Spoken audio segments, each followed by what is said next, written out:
So welcome everybody to another visit to Adelaide by Pravrajika Ajayaprana. She's had a very Gayatriprana. We're thinking about much you look. Gayatriprana's been traveling a lot. She was in Melbourne last weekend. Happily, first time she's gone to Melbourne. During Pravrajika Ajayaprana's years here, we used to go to Melbourne quite often. Happily, we're re-establishing contact there, and Gayatriprana should be going there quite often. And then before that, Gayatriprana was in India for a very happy event there. That was the Golden Jubilee of the centre that Pravrajika Ajayaprana Mataji started in Tiruvananthapuram way back in 1973. It was after some years presiding over that centre that Ajayapranaji then came to Sydney and started the centre there back in 1982. But anyway, so for the golden or the Jubilee celebration, there was a grand event there. Of course, David and Nermalla David Koo and Sureka and some others. So it's been a very full month of travelling for Gayatriprana. So tonight the topic is how to face suffering, and that will be followed by some time for questions and answers, and then we'll listen to a guided meditation by Ajayaprana Mataji, and then you're invited to stay back and have some food. And then tomorrow the talk will be at Anjan and Nitin Bisay's. That'll be from 7 p.m. The topic is contentment, how to attain it. Same programs tonight, talk, questions and answers, and then a guided meditation. And then on Sunday, back here in the Koo's residence from 2:50 to 5 p.m, there'll be a talk on inner stability with some afternoon tea. Of course, again, there'll be time for questions and answers and so on. We welcome any donations towards airfares. There's a donation plate provided there. Recording all of the free talks via Zoom and then uploading them into the Vedanta Society of New South Wales YouTube channel. So welcome into the modern world of online doing things. We're not creating CDs anymore. We're past that now. So anyway, you can certainly have a look at these talks afterwards on YouTube. So without delay, request Gayatriprana.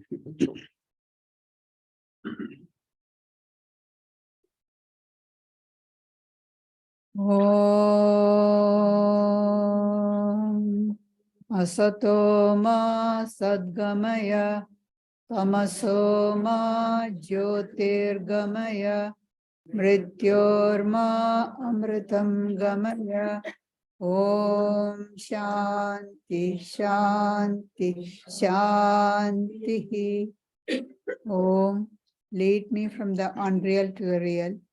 Lead me from darkness to light.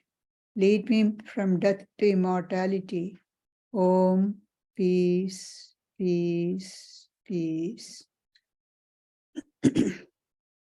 This is a very ancient prayer, comes in the Rig Veda. And at the end of all these prayers, Shanti mantras, we hear Shanti, Shanti, Shanti. It's peace, peace, peace, saying 3 times. Why do we say 3 times? Because there are 3 types of suffering or misery that we all go through. The first one is called Adhyatmik, that is related to oneself. That can be because of the body, due to body suffering, old age, disease, death, they're all body suffering. Then one's mental suffering. We have got all these negative emotions, anger, hatred, jealousy. Then there can be intellectual suffering, awareness of distinction. So I am so important, I'm a great person, I'm a famous person, a distinction of high and low, or rich and poor, wise and ignorant, all these distinctions that cause suffering, that's the mental suffering. That's all adhyatmic suffering. And then there is adhibhautik. Adhibhautik is caused by other creatures, whether humans or animals. Then adhidevika, that is, so miseries or suffering caused by unseen causes or by nature, natural disasters, flood, famine, drought, earthquake, tsunami, fire, all these, they all cause. So these three type of sufferings we have. So to counter them, to be free from them, we say Shanti, Shanti, Shanti 3 times. Now, suffering is part of life. Nobody can avoid that. You are born in this life, you have to go through some suffering. Bhagavad Gita says in so many times it says, this world is full of suffering. Like, for example, Shri Krishna says, Anityam Asukham Lokam. This world is Anityam, impermanent, Asukham, full of misery. Again, another place he says, Dukkha Alayam Ashashwadam, talking about this world. Dukkha Alayam, the abode of misery. Ashashwadam, impermanent. So that's a great truth. Buddha mentioned this suffering as the first noble truth. When he spoke about the 4 noble truths, first one is life is full of suffering. Now, once we understand that there is suffering and accept it, then we transcend suffering. Not that suffering disappears completely. Suffering will be there, but we may grow bigger than that. It no longer overwhelms us. Swami Vivekananda says, if you are standing near the ocean, the sprays come. The spray, for us, spray is nothing. It doesn't overwhelm us. But to a mosquito, it's a big thing. So when we grow strong, that suffering won't overwhelm us. It will be there, but it won't overwhelm us. We'll be able to face it. Now, suffering can be on the physical level, on mental level, or on a spiritual level. Highly evolved persons, highly spiritually evolved persons may feel intense pain at not able to realize God, or even once they have realized God or seen God, being separated from God, they may feel suffering. Like the case we hear about Sri Ramakrishna in his life, we see how he suffered before he had the vision of Mother Kali. And again, when he had the separation from God, he actually blood oozed from every pore of this body. But such cases are very, very rare. Majority of us undergo suffering on the physical and mental level. Physical level, we have got illness, injury, disease, loss of job, loss of property, breakdown of family relations. All these, to a great extent, can be dealt with the medical treatment, other service agencies that most countries provide, and also the modern technology can help a lot. But the suffering on the mental level, that is more complicated. And that's on the increase. It is a far more common problem in the modern age than it was, say, 200 years ago. And you may say, even the mental problem on the mental level is more now than what it was even 50 years ago. It's increasing. Day by day, the problems are increasing. And as human beings evolve, our capacity to suffer also is increasing. As we evolve from animal level to human level, the capacity to feel pleasure and pain also increases. referring to this idea, Swami Vivekananda says, no human being can eat food with such gusto as a pig. Pig, with food, it's happy. It eats food with such gusto, but no human being can eat that. The same way, no animal will feel the pain of a bad word, insulting word. You call a dog stupid, doesn't matter to the dog. You call one of you stupid, his anger will boil up. So there is Swami Adisirananda gives a very funny story. A man brought a case against his neighbor. Now he insulted me. What happened? He called me hippopotamus. Oh, when did it happen? 5 years ago. 5 years ago, he called you hippopotamus, and now you are complaining because I saw the animal only last week. So till then, didn't make any difference. Now I saw, I feel it.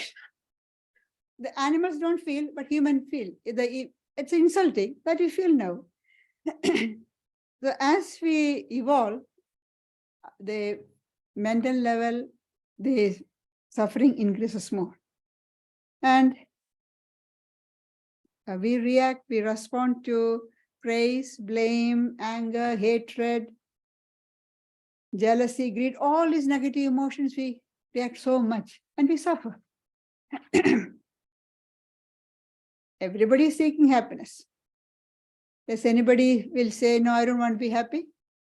No, we are all seeking happiness and happiness alone. We don't want to have any misery. We want only happiness. But that's never possible. Swami Vivekananda says, happiness presents itself before man, wearing the crown of misery. So if you seek happiness, you naturally are welcoming misery also. And we have to remember that happiness is just one of the many emotions that we have. There are some pleasant emotions, some unpleasant emotions, and we have to learn to recognize and deal with them in our lives. We cannot avoid them. And now everybody is pursuing happiness only. And mere pursuit of happiness is going to make us more miserable. That's a fact.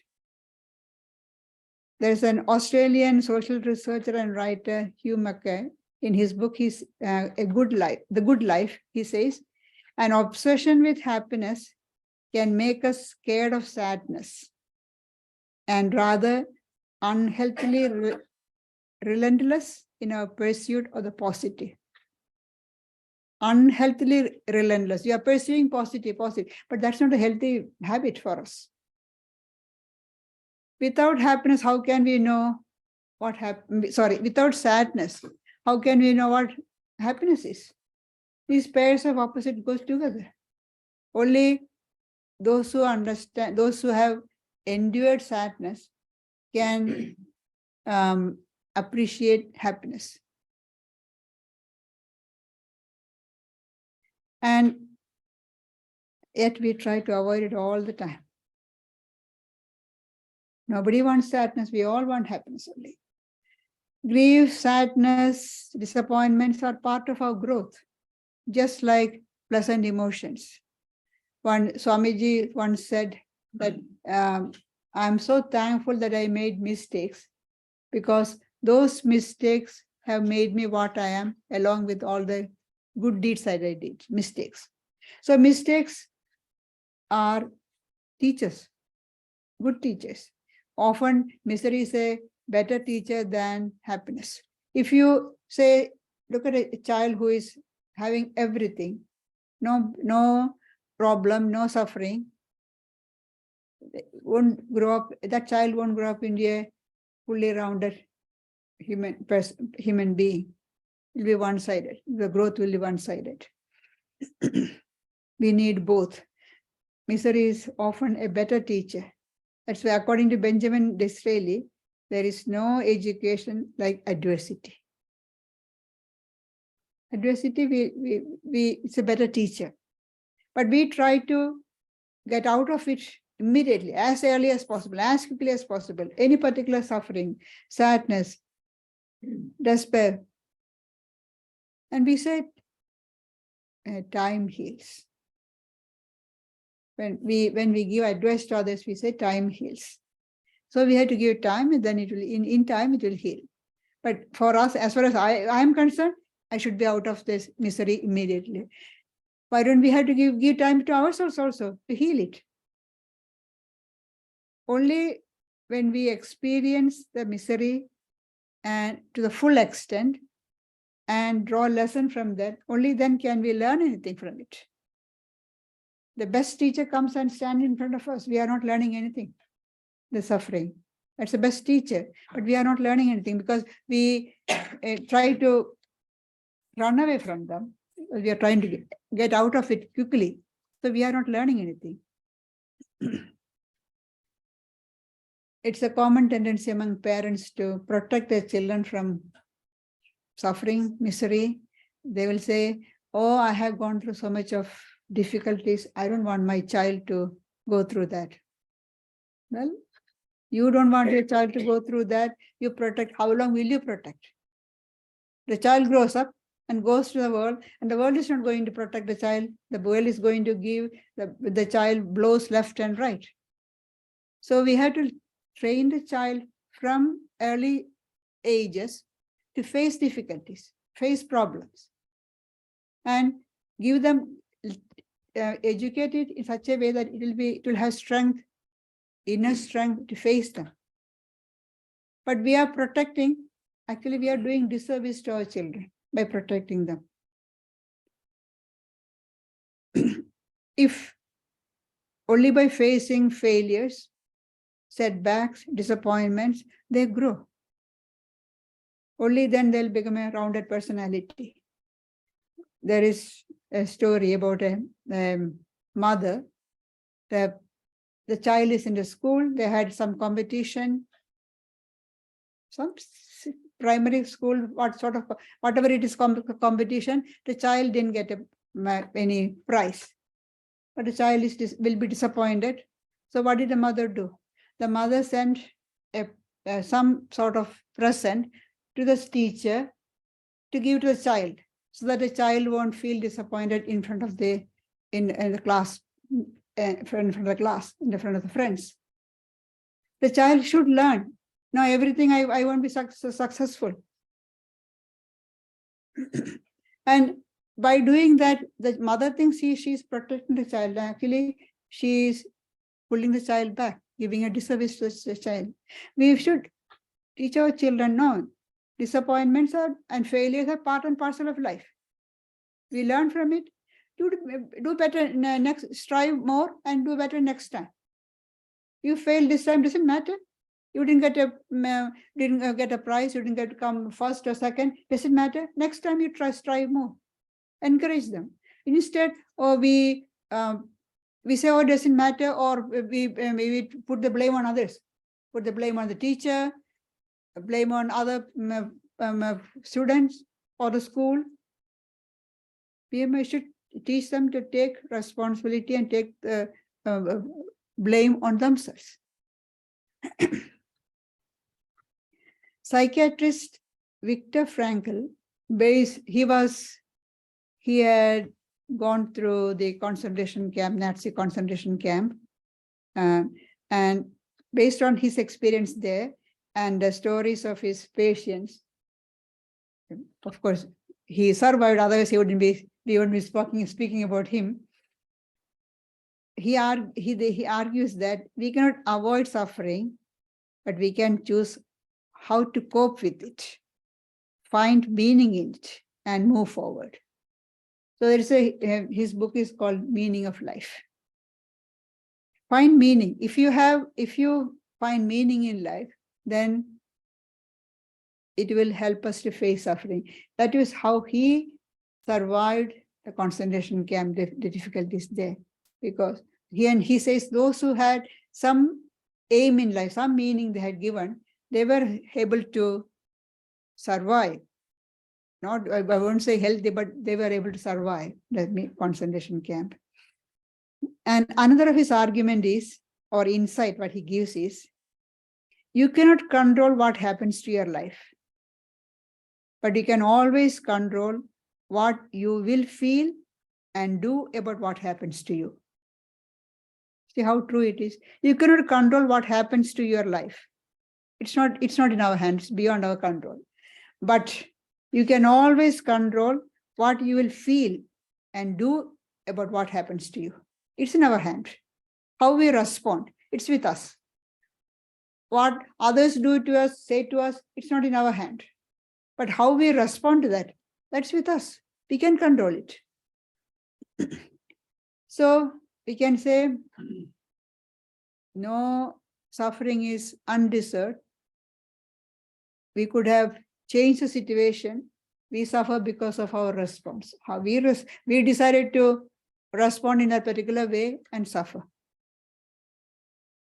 Because we are weak, we are out of touch with the reality, and we didn't control how we feel and do about what happens to us.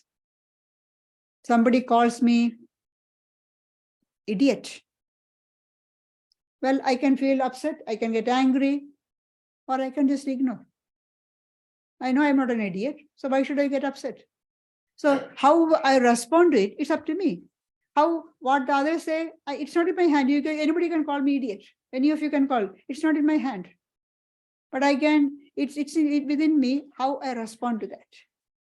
So if we are strong mentally, we will be able to face it. And since we are saying that most of the suffering is mental, the way out of it is also controlling the mind or dealing with the mind, strengthening the mind, purifying the mind, and giving it spiritual support. Psychological support is good, but it won't go far. You need a spiritual foundation. And even mere religious basis is not enough. Religious basis means we do some rituals, some worship. That's not enough. We have to go deep. Because that does not meet all our emotional necessities. There's the famous psychologist Carl Jung says that thousands of his patients above the age of 35 all have been people whose problem, the last resort, was that of finding a religious outlook on life. He's a famous psychologist. So he says thousands of patients above the age of 35, their problems are that of finding a religious outlook on life. And then he continues, it is safe to say that every one of them fell ill because he had lost that which the living religions of every age had given to their followers. And none of them has been really healed who did not regain his religious outlook. So all those people who are cured, who are healed, because they regain their religious outlook. Then he adds, religious outlook does not mean any particular denomination. This, of course, has nothing whatever to do with particular creed or mentality of a church. That means it's not the formal religion, organized religion of what we call worship and religious outlook, but spirituality. Those who fell back on the religious basis, got a religious support, they were able to overcome the illness. They were healed.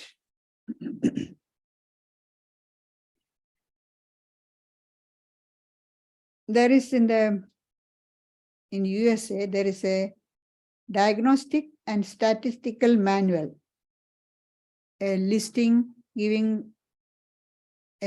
standard used by mental health professionals and insurance companies to diagnose and calculate the cost of treating mental illness.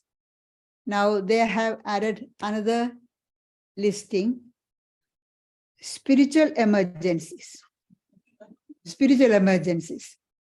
And that is, the patients are this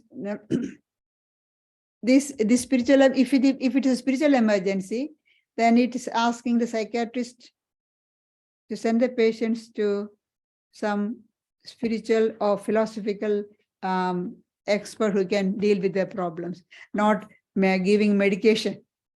So it says patients who must be going through crisis of spirit, that is non-pathological, such patients, instead of being misdiagnosed, medicated and hospitalized, need only to be assisted with philosophical problems of meaning and identity. When that happens, they achieve full and rapid recovery of the presenting symptoms. But what usually happens is they may be giving antidepressant.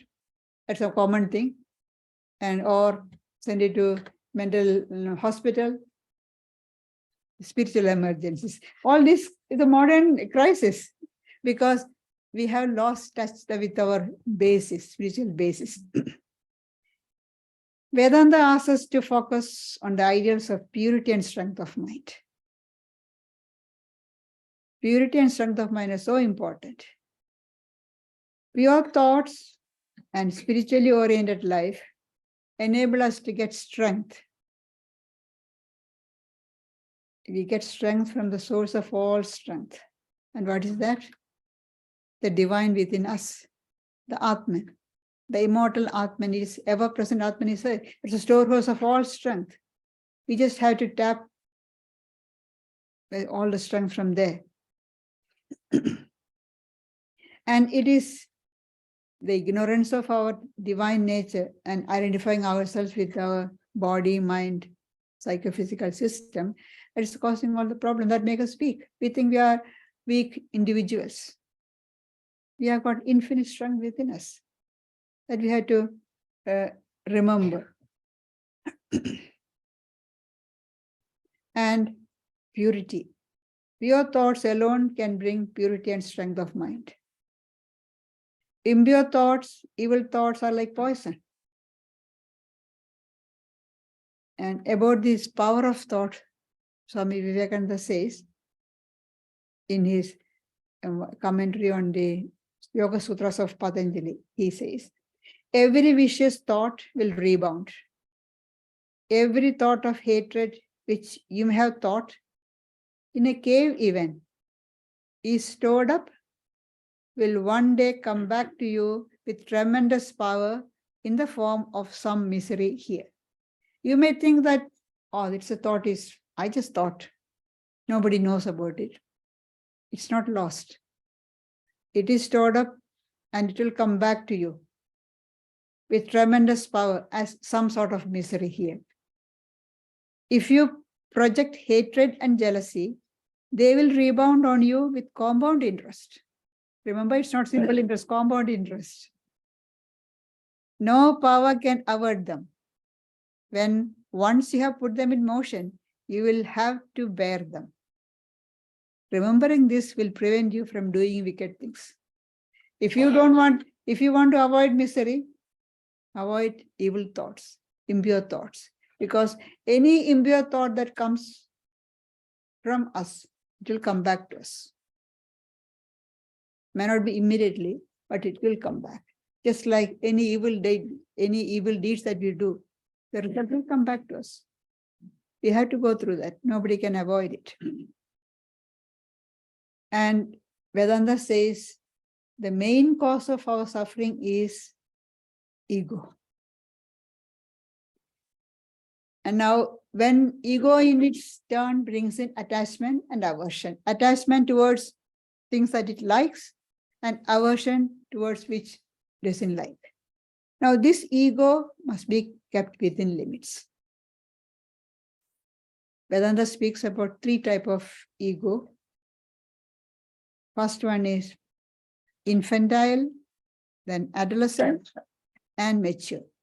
Infantile ego is too weak to accept the burdens of life, too weak to accept responsibilities. always defensive, pessimistic. There is no self-esteem. Last year, we had a speaker in our Vedanta hall, Maggie Hamilton. She has written a book.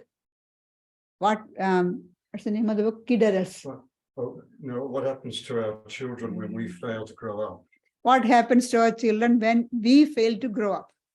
We are grown up physically, but mentally we haven't grown up. What happens to our children? And she has coined the term kidults. Adults, but they are still kids. We are not ready to take up responsibility. Then what are you going to teach our children? What will happen to them? That is infantile ego. We blame we put blame everybody else for our fault or our mistakes. We are not ready to take up a responsibility. We made some mistake, accept the responsibility. You all want all the privileges or rights. We teach our children in the school your rights, but not the responsibilities. Rights and responsibilities go together. Then comes adolescent ego. Overconfident, thinks it's the most intelligent, capable of doing everything. Look at, you often say, the P-plate drivers. You ask them, nothing will happen to me, and then go and crash. Overconfident. That's adolescent ego. And think that they are the center of the universe. Everything should revolve around them. Most important person. And then comes the mature ego. Mature ego is purposeful, self-control, a sense of responsibility and duty. I got this duty to perform. I got this responsibility, not just rights and privileges, duties and responsibilities. And also ready to make adjustments, ready to make changes when need be. So Vedanta, these are three types of ego: infantile, adolescent, mature. Vedanta is asking us to make our ego strong and mature. Now, this may seem a bit strange. Aren't we to get rid of ego completely? Why are you asking to make the ego strong and mature? Yes, you have to make it strong, then you overcome. First, before giving up, you have to make it strong. And how are we to make the ego mature? Through mature living. Mature living, and we reach this stage of mature living only by making mistakes. Only by making mistakes, going through mistakes, we learn and become mature. Facing difficulties and obstacles. Running away from them, we don't do. We have to face them. We have to go through difficulties. We have to go through trials and difficulties, learn, become strong, and then we come to this stage of mature living. And learning from the difficulties and obstacles. You have to face the brute. Running away, the difficulties and suffering will come up behind us. Running away is not a solution. Running away from problems is not a solution to solve the problem. You have to face them. And we also need mature values. And again, Vedanta gives us 4 values in life: dharma, artha, kama, and moksha. Dharma, righteousness or virtuous life. Then artha, kama, and moksha. First, establish yourself on dharma, on virtue, on righteousness. Then enjoy life, earn wealth, establish yourself in life. They don't say you should not earn money, you should not enjoy life pleasures. No. But first of all, establish yourself on righteousness. Have that firm foundation. And then on that foundation, you build your life. You earn money, raise a family, everything based on dharma, on virtue. Then you come. If you go on that, then you reach the final goal of moksha, liberation, freedom. And only by cultivating our life on these values can we escape from suffering. We will be able to face suffering. As I said earlier, not that we will avoid all suffering. Suffering will go away. No, suffering will be there, but we will be able to face them. And no, that's part of life. I'll face it. I may have some difficulties, doesn't matter. I'll face it. And then we will be able to say, yeah, I got infinite strength within me. I'll be able to face it.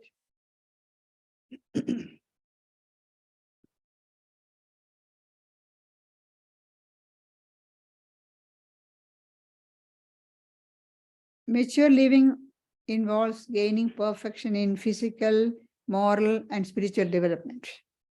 Now we nourish body through proper food, exercise, rest. We know all that.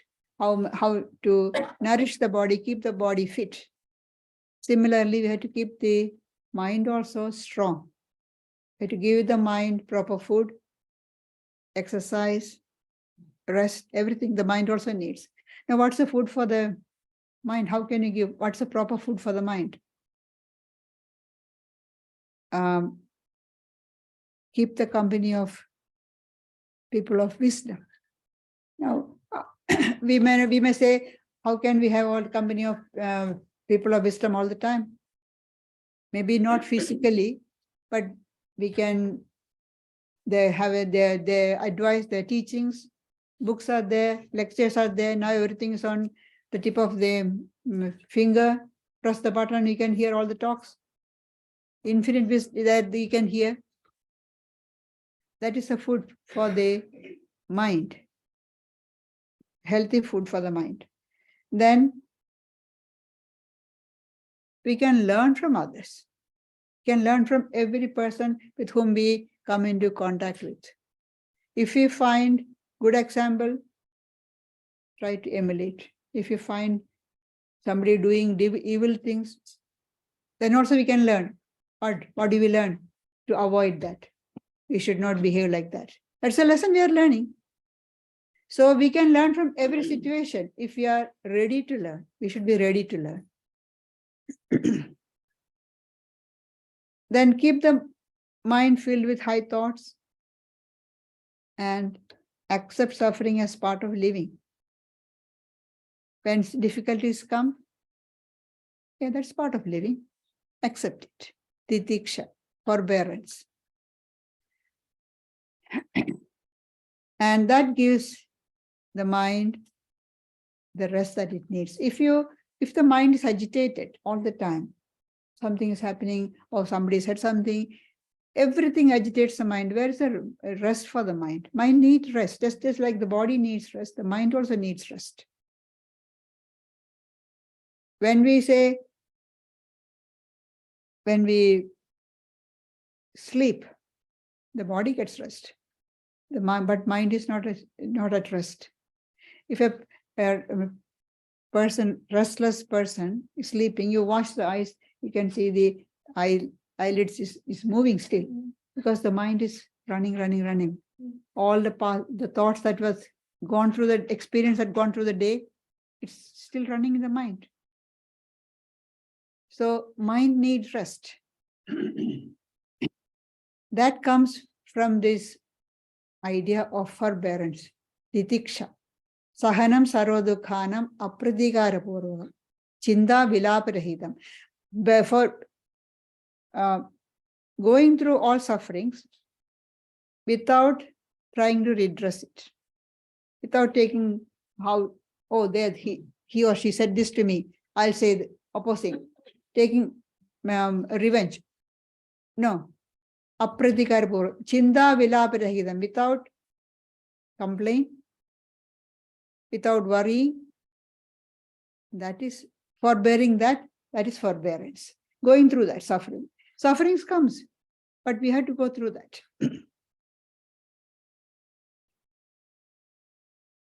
Unless we go through suffering, and misery, we cannot feel the suffering of others. We cannot feel sympathy for others.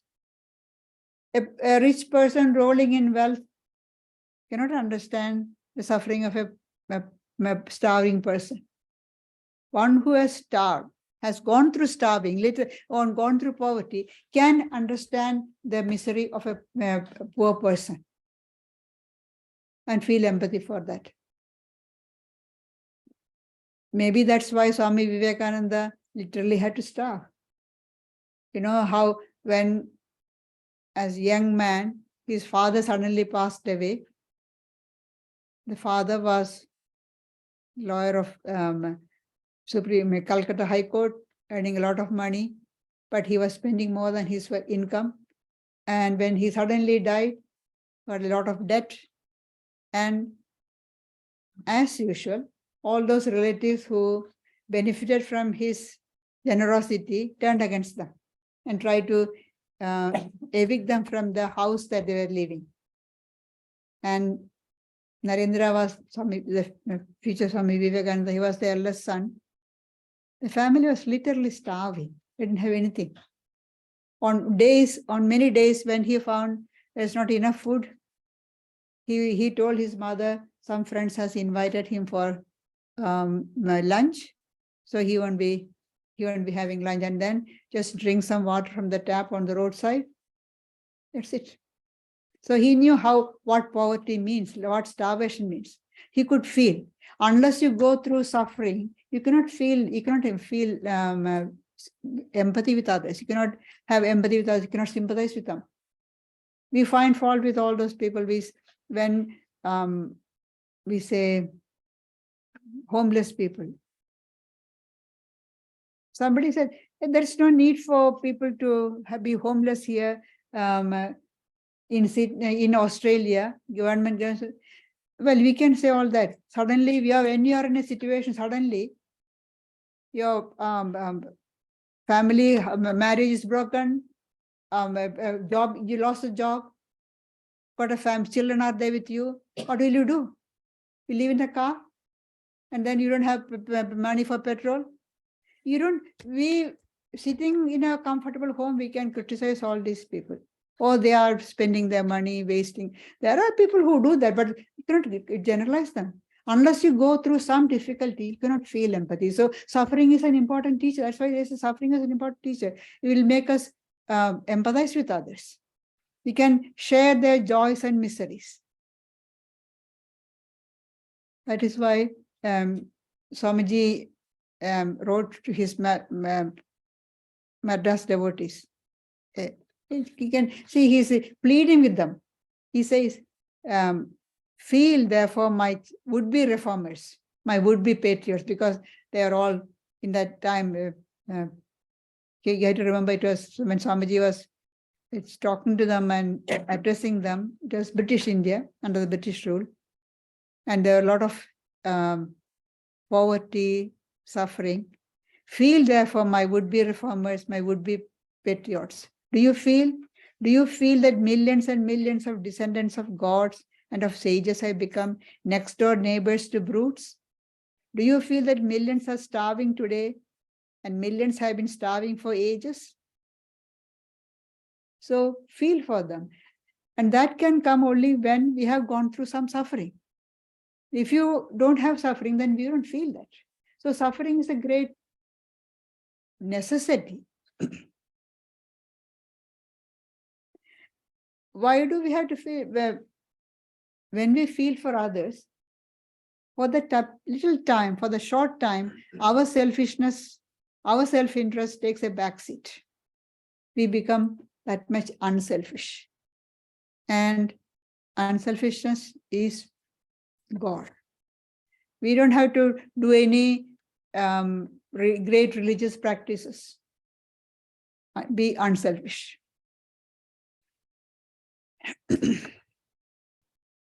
And we can attain this spiritual maturity by establishing ourselves on a changeless reality. We remember that we are the Atman, the self is within us.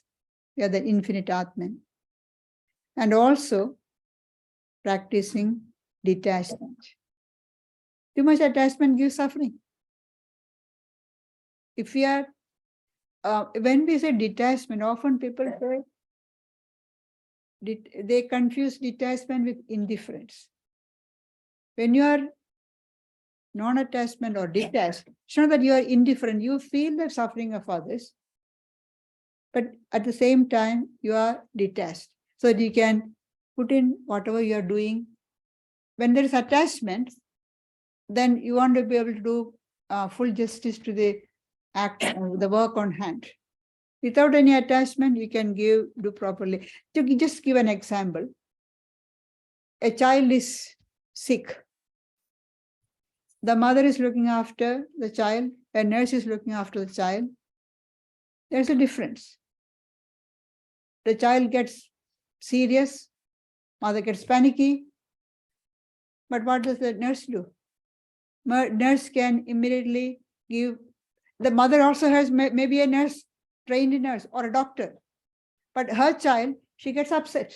She's not able to think properly. Whereas a nurse can do work properly because there is no attachment. Love is there, care is there, but not attachment. There's a difference. No, detachment is not indifference. Detachment is not attached, not getting attached to, but think properly and do things properly.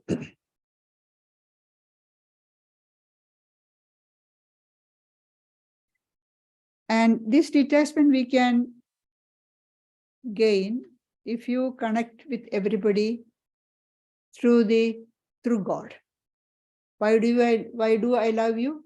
Because you are all devotees. So our connection is through God. Then there is detachment. Otherwise, there is an attachment. When you connect everything, your family, God has given me responsibility for this people. So I'm just a custodian. I'm looking after them. Sri Ramakrishna says in the gospel, when the recorder of the gospel asked how to deal with the family, he told him, live with your family, look after your parents, husband, wife, children, all of them, as though they are your very own. That's a word important, as though. When you put as though, that means they are not your own. But behave with them as though they are very own. Look after them, do everything for them.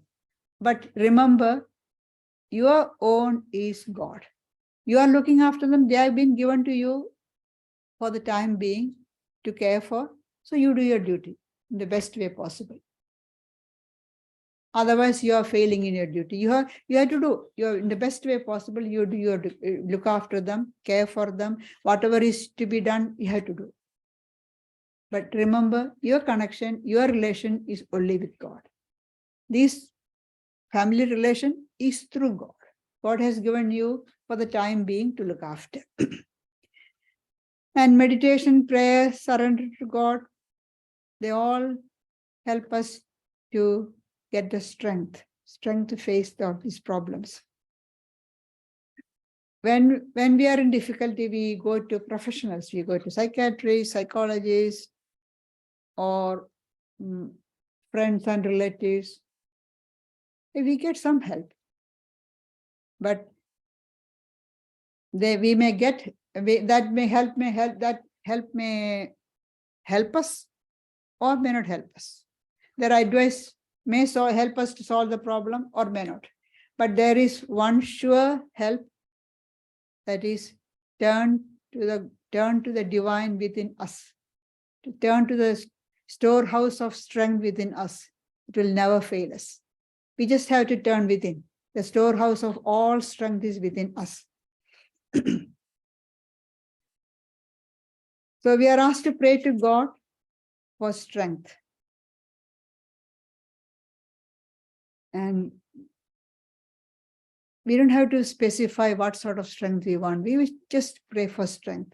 Strength, whatever problems we will be able to face. And we have to have faith. With help of God, I'll be able to face this problem.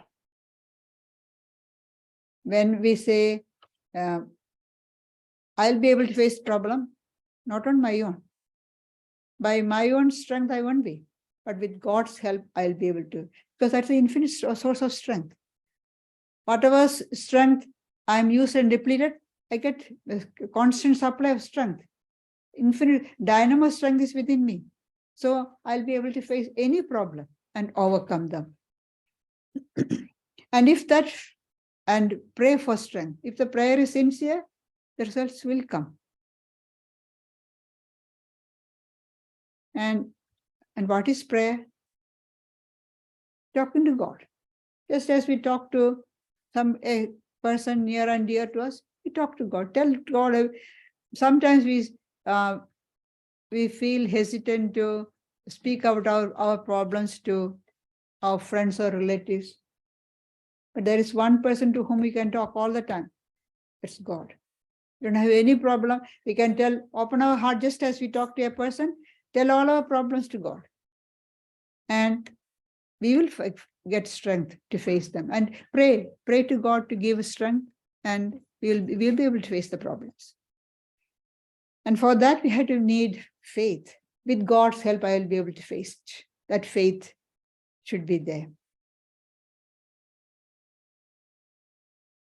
And we have to remember, when God gives us suffering, He gives us the strength also to bear it. The suffering what we go through is always proportionate to our strength. So there is a very nice saying by Victor Hugo. He says, sorrow is a fruit. God does not allow it to grow on a branch that is too weak to bear it. So we think we are breaking down under the weight of sorrow. If it happens, that means we haven't turned to the source of strength.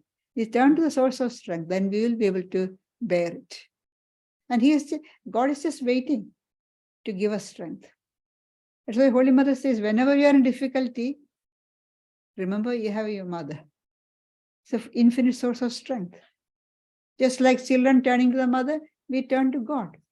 Whatever form, the form or name of God is not the important thing. Whatever be the form or name that you like, turn to God, and God will give us infinite strength to face the problem and go through it.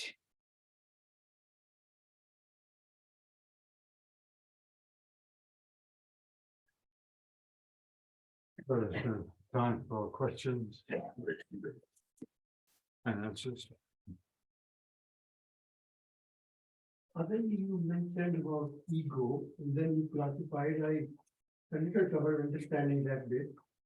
Is it a Vedantic classification or is it a Vyavharik type of classification you have done? Vedantic classification Ego. or Vyavharik, what we talk generally about the Vyavharik. That ego classification is quite. Ego is, but I understand is, if I think I am this body and mind, that's my ego. Then I think I am Atman, that's not my ego. Once I think like that, then the other classification doesn't. No, when I think I am the Atman, Hmm. then there is no more identification with the body. Yeah, Body, mind, and ego is gone. yeah. Atman is beyond that. Yeah. So there That's is no what I'm ego there. So that when I use the word ego, that's what I'm thinking, but you are using the word ego in what we talk in language normally. See, when we speak about Atman, we have gone beyond the stage of ego. Yeah. There is no ego there. But we say we are the Atman. I am the Atman, but have we realized that? Don't you have any identification with the body? No, but our aim should be to work toward that rather than keeping ourselves entangled in the worldly language ego. We won't succeed there. That's what I look at it. I may not succeed, the other one is hard, but that's my aim. And That's our aim, yes. But to this classification is to say that we have to mature the ego. This classification, maybe in the ordinary relative term, we have this classification, but we have to mature that. which make the ego mature, make it strong, then we overcome it. See, just like Sri Ramakrishna says, to become a devotee, first be a human being, then become a devotee. If you are behaving like an animal, or say another example, to reach the stage of sattva, we want to reach the stage of sattva, rajas, and tamas. We want to reach the stage of sattva, the highest. We have to go through, we are in the state of tamas, we have to go through rajas, activity. So we have to mature the ego, we have to make it strong. Then only we can overcome it. Otherwise, we won't be able to overcome it. When we in the earliest stage, what we said, infantile, I don't take any responsibility. There is no way to overcome the ego. When you think that the adolescent ego, where you think you are all powerful, you can do anything, that's also not the right way. That's not the right picture. There is no question of overcoming that, because you think you are all powerful. You can do anything. Nothing will happen to you. When you come to the mature ego stage, then you realize what you really are. You take responsibilities for your mistakes. You go through life carefully. And only then you realize, oh, this is not the right thing to do, or I have to go further, go beyond. You climb the steps, only then you reach, you're reaching the last step, only then you can go beyond the steps and reach the terrace. Then you can give up all the steps. I'm referring to the example Sri Ramakrishna gives. You want to reach the terrace. You have to climb up the steps. Even the last step, last step is sattva. And even there, you haven't reached the step. You haven't reached the terrace. You have to go beyond that. So you reach the mature ego, and then you go beyond that stage where you are beyond the stage of ego or one with Atman. So you have to make the ego mature. That will come only through faith, or because that's due to ignorance what they're carrying all the time. You can reach that stage through different methods, depending upon the faith. You need faith in yourself. Depending upon your temperament, if you are a devotee, then faith in God and faith in yourself. If you are intellectual, still you need faith. Faith is important. Faith is needed. I think trying to go away from I-ness and mine-ness. Me, this body is mine, and I'm having some fracture or I have some burns over here. That's what the worrying and safety tiksha where it works. We have to bear that whatever pain is there, and increasing that circle of my body, my mental condition, my nutrition, my dressings, my clothings, and my all whatever is the luxuries. We have to go away from them, and then minus my children, my son, my daughter-in-law, like that, and expand my relatives, and like that. Then I think we will be able to try to overcome our ego. Okay, that is one. Yes, that's what you are expecting. I think. So that expand the I and mind to embrace more and more. That's expanding your heart. So we change from I and mine to we and ours. So, and that we and ours will be including the whole world. Yeah. Animals and then Everything. So, Adil, further to the question. To get rid of ego, you have to get rid of both happiness as well as suffering. Yeah, you have to go beyond that. Yeah, you have to go beyond these two. Yes. Beyond the pairs of opposite. They all go together. Once you are not body mind, you are beyond that. But anyway. Yeah. whatever situation, we have to accept it and go through, whatever temporarily today we get some dessert, your likings.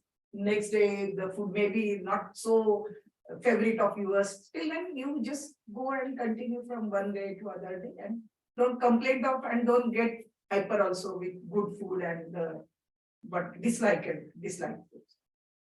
They go through both will come. Both will go. Happiness and misery, heat and just say heat and cold, likes and dislikes, all this come. Praise and blame. One day somebody will praise, another day somebody will blame. That's becoming detached Yeah. from all of that. Shamada mind. I think the difference between happiness and suffering is not our real nature, but happiness is our real nature. We want to always have it. No, that There's is, no agitation, nothing. see, but that is our real nature is bliss. Yeah. What It's when we related. say happiness, what we ordinarily speak of happiness, that's happiness and misery, suffering go together. Whereas bliss is beyond this duality. Today, what is my That's our happiness? real nature. If it is cold, I like to have heat, warm temperature. And in summer, I don't want warm temperature. The similar things, I want that type cold. They are all Changes. Changes. There you are looking for Yes. sensual happiness. Yes, Not emotional or. yes, yes. Well, the problem with happiness is that the tendency is you want to retain it, Hold on. keep it going, Yeah. and of course, You that's don't see- impossible. It won't happen. That will Yeah. happen once you self-realize.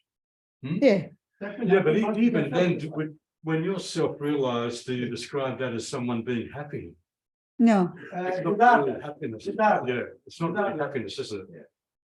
It's something, Then- well, something more than that. when you're a self-realized person, we will say that person is blissful. Yeah, no Be- desires there. Because whatever happens to that person is always happy, always in bliss. And Uh, when she- that I she- say the desire will Hmm? cause you- He's not affected with any change. No, So am I right in saying you have a desire? pardon When me? you are desireless, Hmm. you become in bliss. Yes, yeah. It's not, we say that, you know, that ego is required for your day-to-day living. Whether you're, if I'm doing a job, I need that. And when you're trying in your spiritual growth, not to have that, there's a bit of a conflict in that. How do you overcome? No, if we say, make the ego, there is two types of ego Sri Ramakrishna speaks about, the ripe ego and the unripe ego.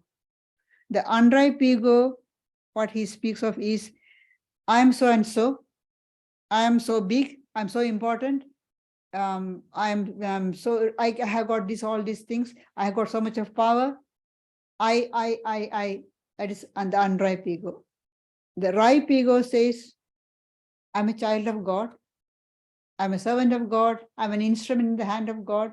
You got your ego, you are doing all the work, but you are doing as an instrument in the hand of God. God is working through you. Understand. Now, imagine where there is different levels.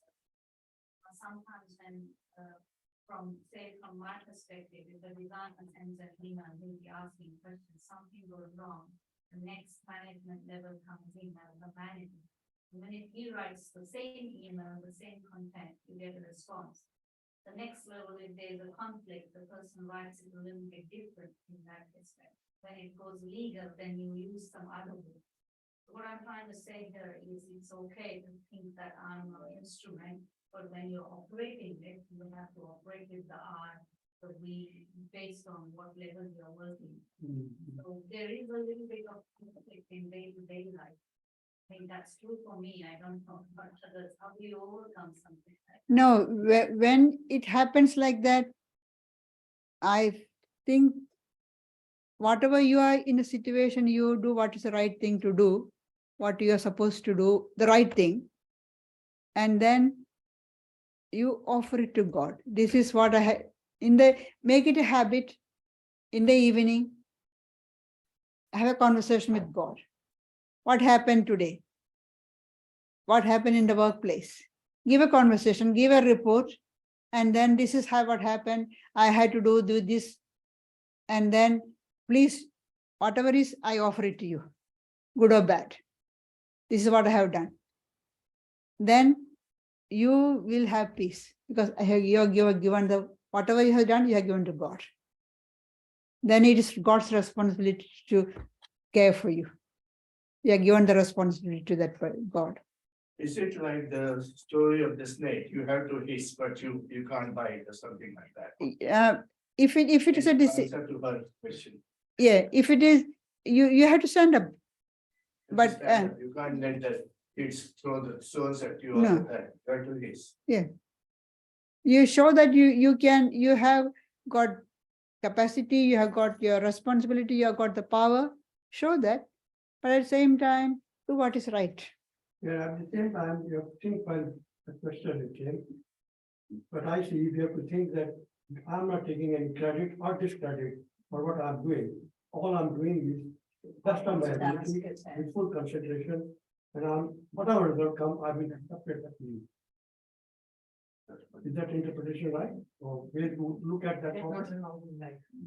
Ego problem, what is that? Because she wants to take the credit or discredit if somebody. No. He wants to say how to act or react. That's what I'm trying to say. Act is you act in a way that I have to do my best. Whatever happens, I will accept it happily.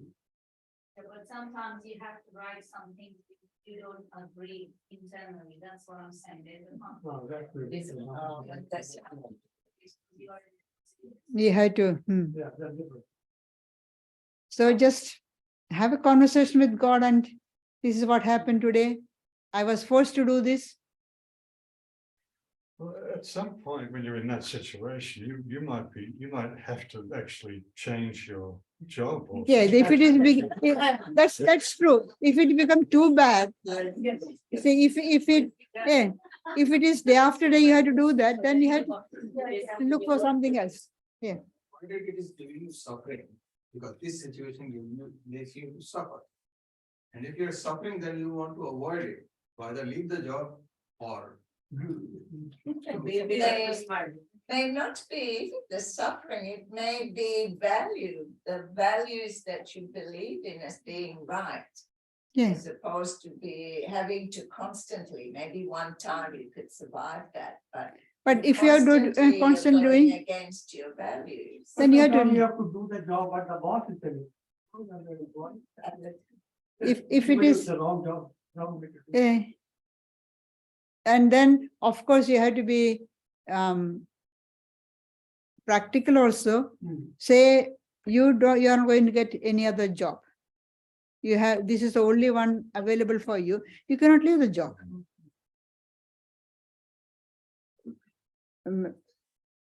Like there's one incident in the life of Holy Mother. Somebody from some devotee came and told her that she has to tell lies. That whatever he's working, he's so unhappy.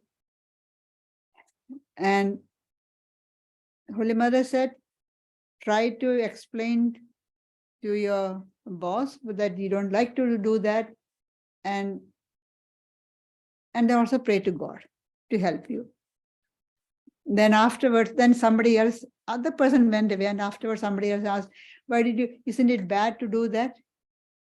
And then Holy Mother said, he has got a family. Now he is unhappy to tell lies, and then he leaves the job. He won't have any income. How is he going to feed the family? He may end up stealing, forced to steal, because there's nothing. So we have to be practical and pray to God. Pray to God to give you guidance and the right understanding. And if it is possible for you, if you're finding it difficult, try to change the job. But if it is not possible, you have to stick to it and pray to God.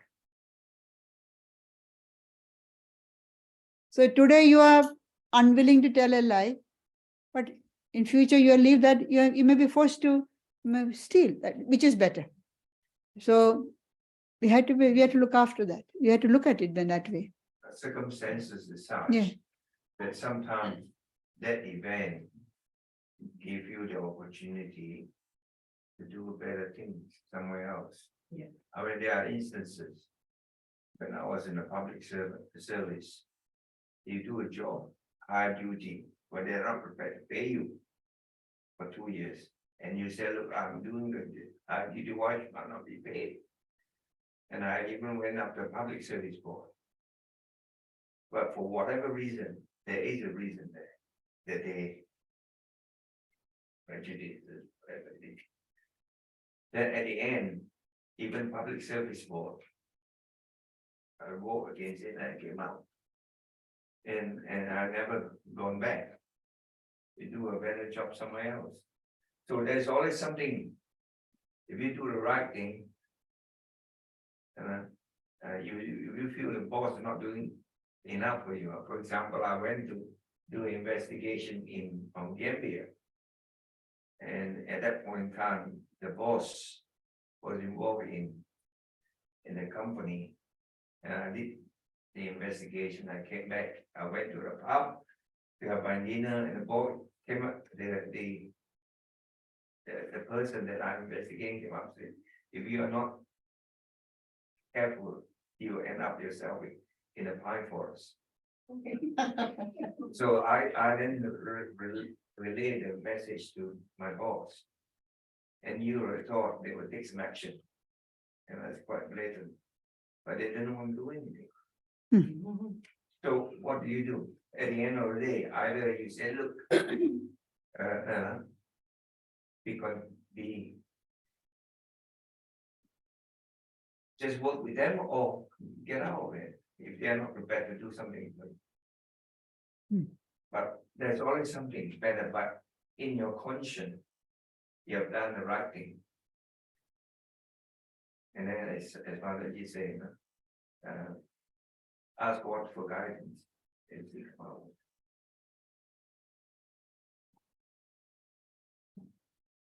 Mother, you said titiksha, which is accepting what comes. Would that not sort of go into, in a way, helplessness? Look, I have to bear it in a way. Wouldn't that come in? Wouldn't that be like a fine line, as in, okay, look, I have to bear it because there is no other option, basically. To passively worry. Yeah, yeah. So No, in that helplessness, there is complaint is there. I have to bear it. Oh, there's no other choice. I have to bear it. There's complaint. The Diksha, there is no complaint. Because this has come from God. Either good or bad has come from God. So God is gracious to me. God has remembered me. There is the incident of the saint being bitten by a cobra. And then he said, "That is a messenger from my beloved." God has remembered me. Saint Rabia says, when she was had a torn mat, broken pot for water jug, why don't you ask some of your followers to give you? Doesn't God know me? God, my situation? God has decided that this is how what I had to have, so I'll have. What's the difficulty? What's the problem? Good and bad comes from God. So accept both and be happy. There's no helplessness. There's no complaint there in Titiksha. Both has come from God. I accept both. Happiness come from God. When what we say is, when happiness comes, we just accept as though it is my due. When anything goes wrong, why did it happen to me? It's a big why. I have been praying to God all this time, and why did this happen to me? And happen to me. Other person doesn't matter. Why did it happen to me? No, both comes from God.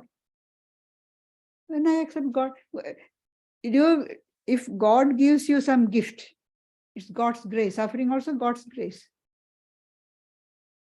Surrender to God. Endurance. Yeah. That's right.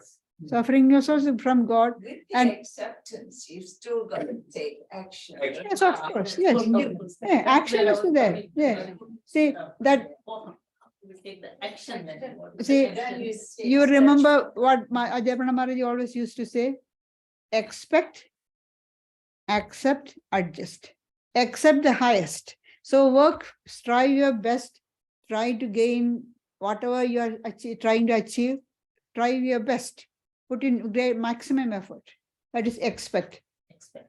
Then what result comes? Accept the result. And don't just sit there, then you have to adjust your life accordingly. You might make mistakes, but you've got to keep adjusting. You learn from that and adjust. There's no complaint. Not tickets, I'm adjusting it. That's it. Important not to No. I'm adjusting. Like the GPS lady said, you are come on the wrong side. Recalculating. This is way too difficult for me, I think so. I mean, I understand what you're supposed to do. See, none of these things are easy, Anjan. None of these things are easy to, if you sincerely practice, all are difficult. Nothing is easy. Spiritual life, because the goal is very high, so you have to put a lot of effort, and no method is easy. It's all hard work. I like the analogy of the terrace. At least there's a terrace to look forward to, and it's a step, each step. If you made that next step, that's fantastic. Then that's just another one less and one more, and one less and one more. Don't look so high, because you know there's a terrace coming. When Swami Vivekananda was traveling in the Himalayas, they're climbing up. I think to go when they was going to Amarnath or something. I don't remember exactly where it was, but he steep climb, and there are other pilgrims. An old man was saying, I can't take another step. I can't walk anymore. You go, young man, you go. I can't walk anymore. So Swamiji stopped there and said, no, look, turn back and look. All that you have covered, all that you are under your feet, all that distance you have covered. So only that up there we can go, we can climb. So we have gone forward a lot. One step at a time is enough. But Mataji, when the suffering comes, we all know that there will be happiness after suffering, God is gone. But when the suffering comes, something happens. It's very hard to know. It is. Very hard. Very hard When to- I fractured my foot for no reason, and the pain. time will heal.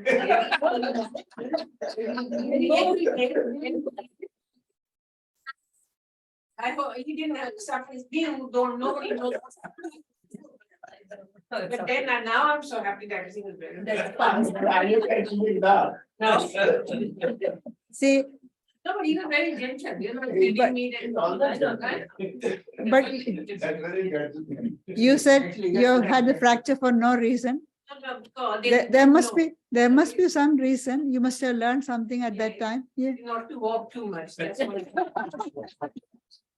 That's what the doctor said, and I said, how come, you know, this is happened, you know, because I haven't had a fall or nothing on my foot, and they couldn't diagnose for about 3-4 weeks, and I was suffering with the severe pain, and he said, what do you do? And I said, I do walking. He said, you overuse your foot. I said, okay, so now you can walk. Lucky you don't blame the footpath, uneven footpath. No.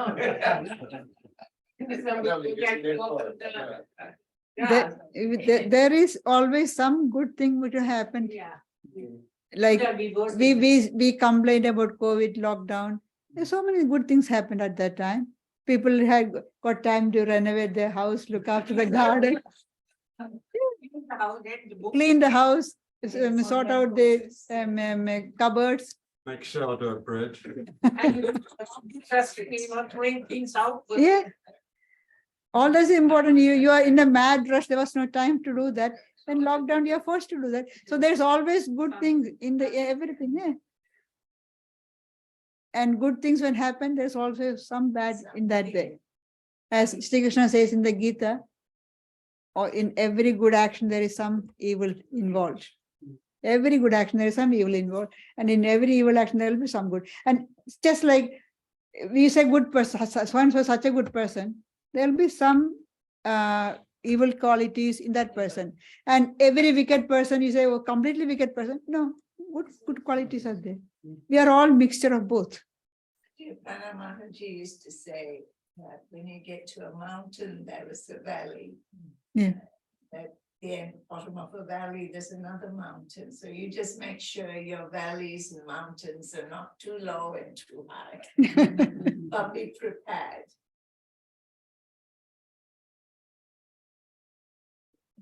All right, so we'll conclude with listening to the guided meditation by Ajayaprana Mataji. Let's set up in the lights.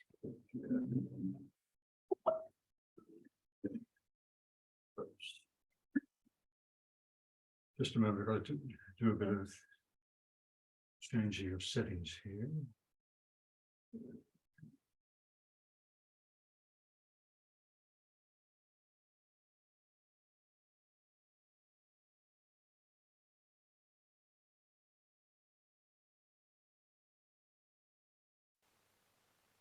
The rishis of Samaveda sing. Listen to the melodious music of the divine poet. He plays upon the flute of love. The notes soar to high heavens and reach the distant stars. They dance on the raging waves of the sea. The earth, the sea, the sky, the stars are all woven together by the soft strains of the divine music. Its vibrations echo through the corridors of time in the endless canopy of the sky. That same music is ringing through every part of our body. The divine light of cosmic intelligence,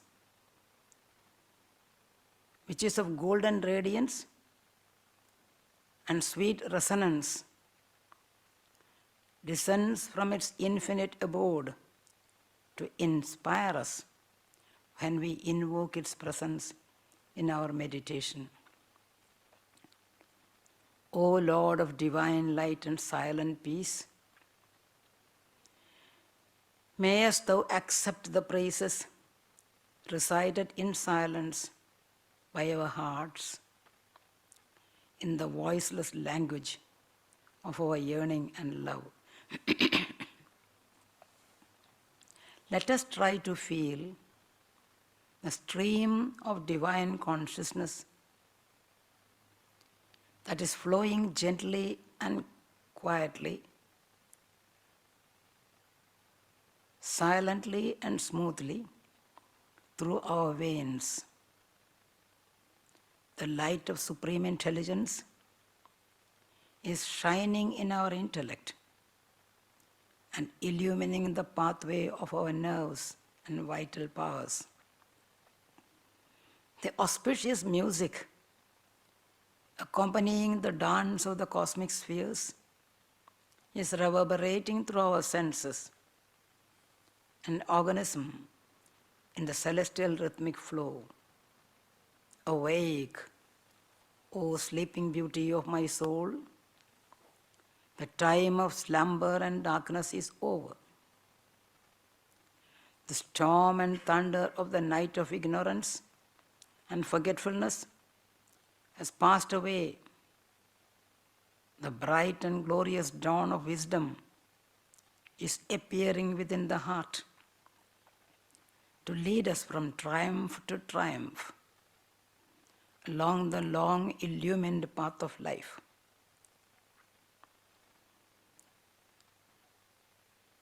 Let us tell ourselves, we have reached the safe harbor of our real source, the sweet shores of perpetual purity, the quiet land of undisturbed peace, which is our real home.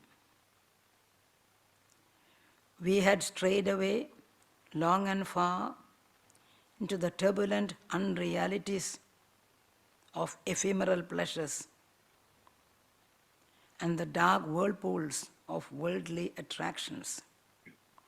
Today, in these few moments of quietness,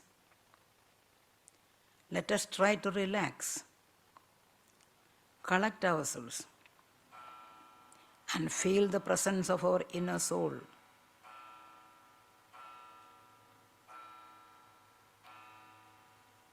Let us try to see the limitless ocean of the blue waters of the cosmic heart, pulsating within us. Look closely. It is there. The large expansive stretches of the blue waters of the cosmic heart. We are a part and parcel of the cosmos. So the cosmic heart, the limitless expanse of the blue waters, are there within our heart.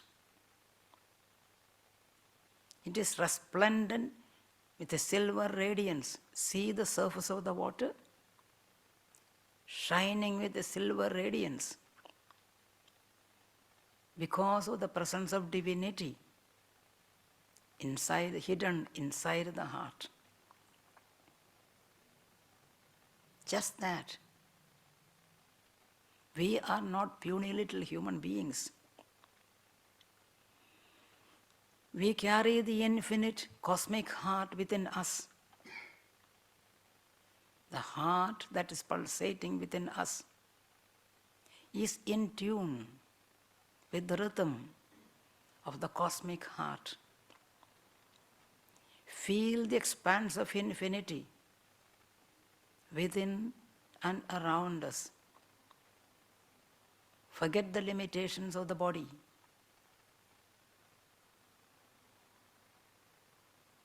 That is a transparent covering.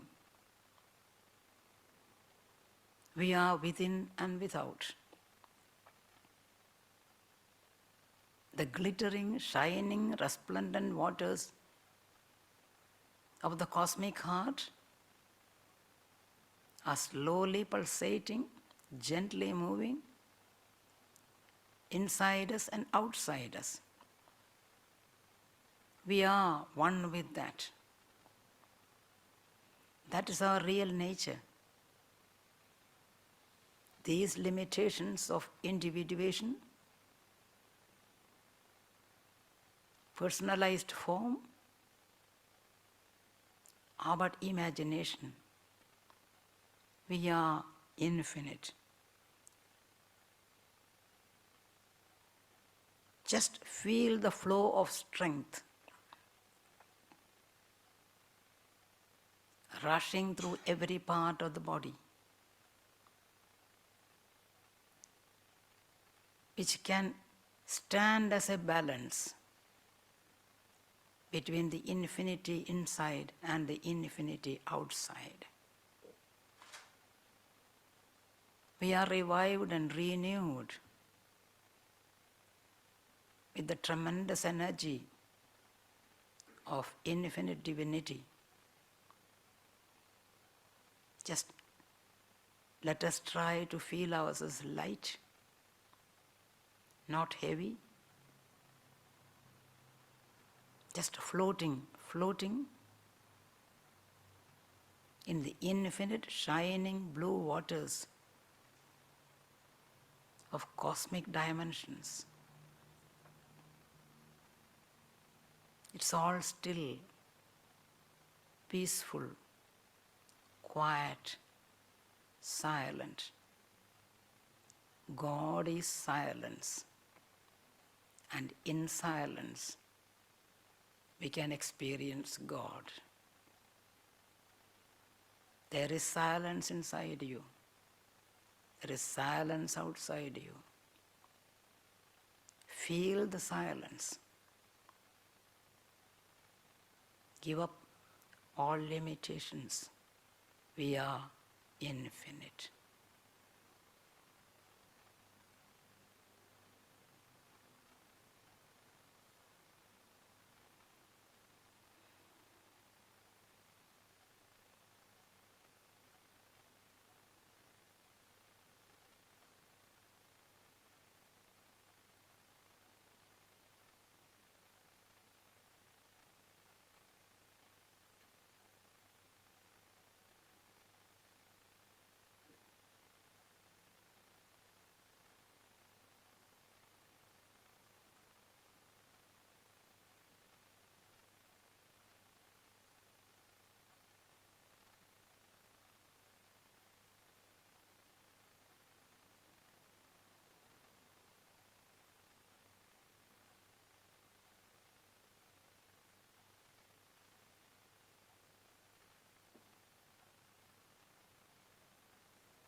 Hari Om. Shanti, Shanti, Shanti. Peace, peace, peace.